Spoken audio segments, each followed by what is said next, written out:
मामला क्या था, वो हमारी ऑडियंस को थोड़ा कुछ इस बारे में ब्रीफ कर दीजिए। एक्चुअली मैं उड़ान सीरियल कर रही थी 1 साल से। सरोज काकी का कैरेक्टर था मेरा, बट वहाँ पे ये भैया जी जो हैं साई बिलाल, उन्होंने मुझे मतलब थोड़ा सा हैरेसमेंट वहाँ पे चालू कर दिया था। And he would send me this porn clippings plus मतलब काफ़ी ऐसे टेक्स्ट मैसेजेस और क्लिपिंग्स आते थे। और उसकी वजह से जब मैंने प्रोड्यूसर को कंप्लेन किया तो उन्होंने मुझे इस रोल से निकाल दिया। मैं इसलिए ये लड़ाई लड़ना चाहती हूँ क्योंकि basically I am a principal, और उसकी वजह से ये ऐसा हो गया है कि एक लेडी को इतना इनजस्टिस क्यों सहन करना पड़ता है। और हमारे लॉयर आपको बता देंगे कि इसमें क्या है, आपको क्या ज़्यादा जानकारी चाहिए है, आप इनसे पूछ लीजिए के बारे में कि साई बिलाल को आप किस नज़रिए से देखती हैं और क्या चाहती हैं? मैं ये चाहती हूँ कि मुझे जस्टिस मिले। मैं ये चाहती हूँ कि मैं ये लड़ाई जो लड़ रही हूँ, मैं जानती हूँ कि मैं अकेली लड़ रही हूँ। हमारे लॉयर्स जो हमारे साथ हैं वो हमारी बहुत सहायता कर रहे हैं। मुझे इस लड़ाई में आगे वो मुझे लेके जा रहे हैं, क्योंकि मैं जानती हूँ ये लड़ाई आधी लड़के लोग पीछे हट जाते हैं, मगर मैं इसलिए लड़ना चाहती हूँ क्योंकि मैं खुद के लिए नहीं, मैं दूसरी औरतों के लिए जो इस इंडस्ट्री में फ़ीमेल्स हैं, जो ये फ़ीमेल्स ऐसे सेक्सुअल हैरेसमेंट या इस तरह की जो भी चीज़ें चलती हैं फिल्म इंडस्ट्री में, उसकी वजह से जो भी उनको तकलीफ़ें होती हैं और वो बेचारी चुप हो जाती है, वो कुछ बोल नहीं पाती है। बट क्योंकि मैं ये एक पैशन के तौर पे करती थी और ये मेरी लाइन इतनी नहीं है, क्योंकि मैं प्रिंसिपल हूँ एक प्री स्कूल की, तो मैं चाहती हूँ कि मैं ये लड़ाई इसलिए आगे लड़ूँ कि दूसरी लेडीज़ को ये हैरेसमेंट नहीं होना चाहिए और आगे ये फिल्म इंडस्ट्री में चीज़ें नहीं हों और ये बंद हो जाए। मैम, जैसे कि आपने कहा कि पॉर्न क्लिपिंग्स भेजते थे और घटिया मैसेज करते थे, तो ऑन सेट कैसा व्यवहार था उनका आपके साथ? किस तरह से व्यवहार करते थे आपके साथ और किस तरह से इंटरेक्शन होता था आप दोनों के बीच? ऑन सेट पे ऐसा था कि हम लोग एक दूसरे से ज़्यादा मिलते तो नहीं थे, क्योंकि वो ठाकुर साइड के थे, हवेली साइड के, और हम गांव साइड के थे। मगर जब भी मिलते थे वो अपना मतलब कुछ भी बोल देते थे कि तुम बहुत सुंदर हो, तुम्हारी स्माइल बहुत अच्छी है, तुम्हारी पर्सनालिटी बहुत अच्छी है, मुझे मिलो, मेरे रूम में आओ, जो भी इस तरह की बातें करते थे। काफ़ी घटिया बातें भी करते थे, मगर मैं उनको सर प्लीज़ आप मुझसे ऐसे, हालांकि मैं उनको हमेशा सर करके बोलती थी, आप प्लीज़ हमसे ऐसी बातें मत कीजिए, और मैं बोल के उनसे कतर के निकल जाती थी। मुझे ऐसा लगता था कि शायद अगर मैं उनसे नहीं ज़्यादा बात करूँगी तो ये मैटर यहीं ख़त्म हो जाएगा, क्योंकि मुझे ऐसा लगता था एक सेट पे काम करके लड़ाई झगड़ा नहीं करना चाहिए और माहौल वहाँ का ख़राब नहीं करना चाहिए। तो इसलिए मैं ये चीज़ चुपचाप बर्दाश्त करती थी, मगर हद से इतनी ज़्यादा बात हो गई थी। और किसी ने, जब मैंने कंप्लेन किया, किसी ने हमारे जो सीनियर एक्टर्स थे जो हम 1 साल से काम कर रहे थे, किसी ने मेरा साथ नहीं दिया, यहाँ तक कि प्रोड्यूसर ने मेरा साथ नहीं दिया। तो मुझे ऐसा लगा कि अब मुझे ये लड़ाई लड़नी है। तो आपके लॉयर से जानना चाहूँगा सर, आपका नेक्स्ट स्टेप क्या होने वाला है, क्योंकि कल तो कोर्ट में जाना है, तो आपकी तरफ से क्या स्टेप होने वाला है? कि in a legal system, first when complaint is there, FIR is registered. FIR is registered. Then bail was given to the accused. We were not satisfied with the way in which the bail was granted. When we were not satisfied, particularly the victim was not satisfied, the manner, method and mode of granting bail. Manner, method and mode of granting bail was rather not in consonance with the cardinal principle of criminal jurisprudence. And all the well-established norms of granting bail have been given a go by, because personality, film personality was involved. You know that our law exists and is same or is said to be same for all. But in Salman case you have seen that no doubt everybody has felt that some extraordinary urgency was shown. That will never be shown in case of another ordinary person. आप पेशे से वकील हैं, तो आपसे ये जानना चाहेंगे इस केस में आपको नाराजगी कहाँ तक है, आप इस बारे में आप किससे बात करना चाहेंगे? मेरी नाराजगी किसी से भी नहीं है। एज ए एडवोकेट मैं आपको बता रहा हूँ As an advocate, my duty is very, very, very limited. My duty is what? I will tell you. As an advocate, my duty is to put forward case of my client. Correct? So, as an advocate, my endeavor is to see to it, to ensure that my client gets full justice. And for that, as an advocate, I can do is that my endeavor is to arrive at a correct position of law and to proceed therefrom to a proposition of law applicable in her case so that she get ultimate justice. क्या court इनके case में जिस तरह से follow होना चाहिए नहीं कर रही है या कहीं रुकावट आ रही है? See, I'll tell you one thing. There is one celebrated case about rape of a sister, Meena Barua, in Orissa. She was a nun or a sister, Meena Barua, and she belonged to a church. She was raped by the mob. She failed to get any justice from any corner. Ultimately, our Supreme Court at Delhi rather set the thing right. So, she lost before Session Court, she lost before High Court.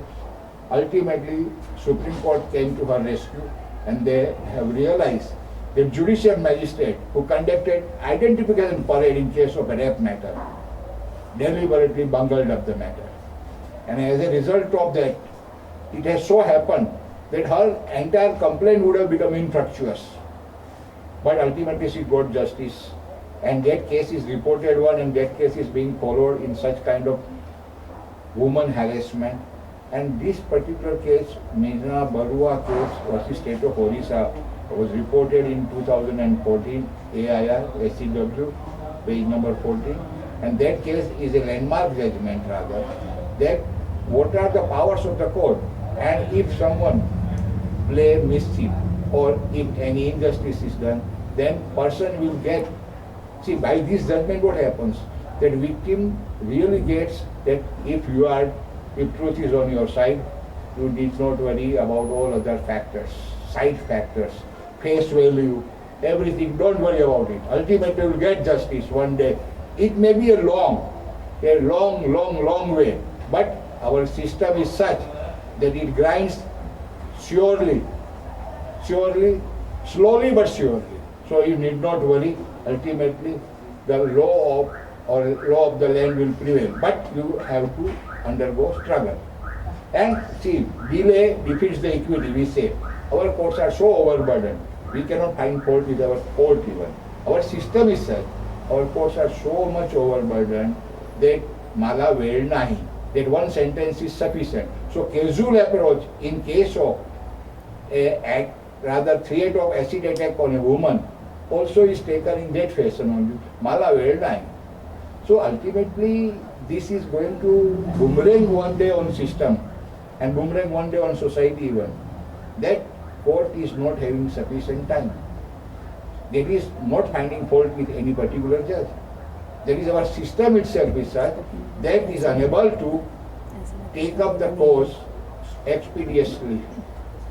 And for that we don't have sufficient means. वकील साहब, मैं आपसे पूछना चाहूँगा कि Yes. System के साथ साथ जब आपने पहली बार इस केस को पुलिस स्टेशन में केस दर्ज कराई गई और आज तक लेकर इस केस को कहाँ सस्पेंशन है, कहाँ संदेह जैसी कौन सी दृष्टि से आप देखते हैं?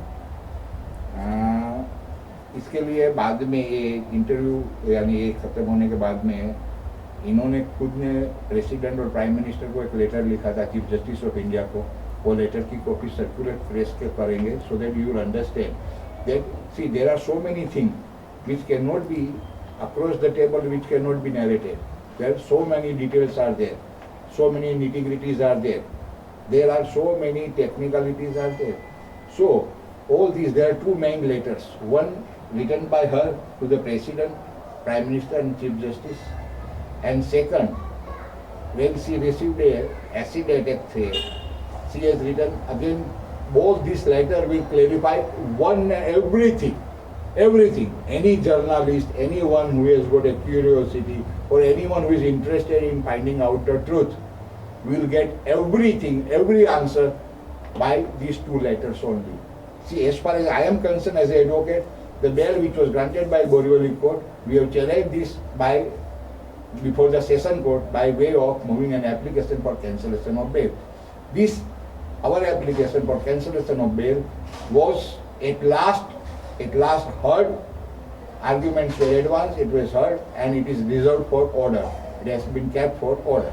मैम आपसे जानना चाहूँगा कि आपके पास प्रूफ आपने संभाल के रखे इस बात को लेकर, और जब कंप्लेंट हो गई फिर उनका क्या रिएक्शन था इस बात को लेकर? कोई धमकियाँ या फिर ऐसी कोई बात हुई आपके साथ? प्रूफ्स तो है मेरे पास, मैंने सारे प्रूफ्स दे दिए। मेरा फ़ोन जो है, मोबाइल फ़ोन, वो फॉरेंसिक लैब में भी गया है। अभी तक मुझे वो वापस नहीं मिला है। हालांकि पुलिस कहती है कि चार्जशीट फ़ाइल हो चुकी है, पर चार्जशीट कैसे फ़ाइल हो गई है, जबकि शायद ये रिपोर्ट अभी तक, क्योंकि मुझे मेरा फ़ोन अभी तक मिला नहीं है। सेकेंडली मुझे अभी बीच में जब भी केस में काफ़ी आर्ग्यूमेंट हो गया था, हमारे लॉयर ने और हमारी लॉयर ने जब ये आर्ग्यूमेंट कर लिया था, तभी उसके बाद मुझे एक फ़ोन आया था जिसमें उन्होंने ऐसा बोला था कि तुम ये मैटर वापस ले लो। जब मैंने ऐसे पूछा कि कौन बोल रहा है, तो उन्होंने बोला कौन बोल रहा है उसे अपना मतलब मत रखो, तुम जो मैं बोल रहा हूँ वो ध्यान से सुनो। और उन्होंने मुझे ऐसा बोला था कि हम तुम्हारे मुंह पर एसिड फेंक देंगे ताकि तुम एक्टिंग करने के लायकात नहीं रहोगी, जो तुम अपनी सुंदरता पे बहुत घमंड करती हो वो सब उतर जाएगा। जब मैंने पूछा कौन बोल रहा, तो मतलब उन्होंने फ़ोन रख दिया, डिस्कनेक्ट कर दिया।